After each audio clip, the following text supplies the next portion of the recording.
남편은 내게 58번의 선물을 주었거든요.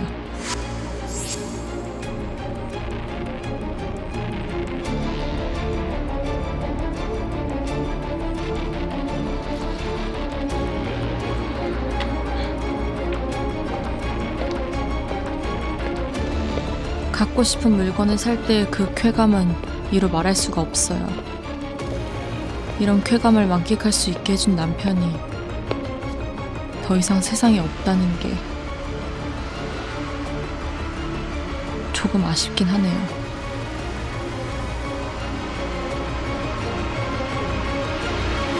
저렇게 남편 죽여놓고선 쇼핑을 하러 간다고요? 야, 그러니까 이 딸의 죽음 때문에 우울증이 왔고 그로 인해서 쇼핑에 중독이 됐고 그래서 이런 말도 안 되는 범행을 저질렀다고 지금 주장하는 건데 아니 우울증이 아무리 심해도 그렇지 아니, 어떻게 사람을 죽이기까지 되는지 저는 납득할 수가 없네요. 그러니까요. 아니 물론 딸이 죽은 건 정말 슬픈 일이긴 한데 그것 때문에 갑자기 쇼핑 중독이 생겼고 그걸로 인해서 남편이랑 이런 불화를 겪는다는 게 정상적인 사고의 과정은 아니죠. 그 말씀하신 대로 딸의 죽음은 사실 이것과는 무관합니다. 이 범죄와는 무관한 거고요. 동정심을 유발하고자 하는 목적 또는 뭐 자신의 행동을 좀 정당화하겠다 하는 합리화의 방식인 것 같아요. 결혼 전부터 아예 그 쇼핑에 좀 중독되어서 피해자가 결혼 생활에서 이런 낙이 없었다면 지탱하지 못할 것이다. 뭐 이런 주장을 한 적도 있다고 합니다. 그러니까 애초에 이런 그 어떤 허세와 허상 이런 증상들이 좀 있었다고 봐야 되겠죠.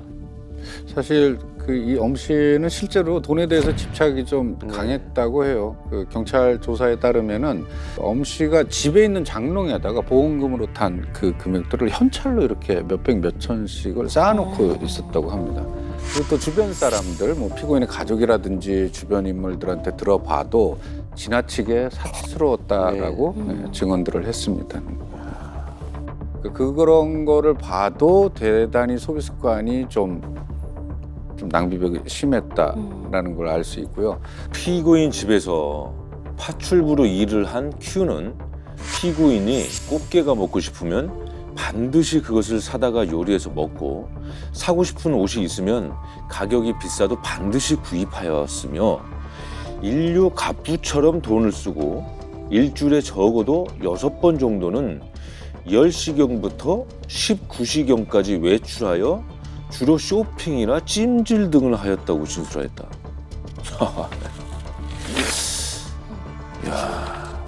일주일에 6일이나 외출을 했고 오전 10시부터 저녁 7시까지 쇼핑을 했고 그럼 엄 씨는 대체 언제부터 이런 물욕이 심했던 거예요?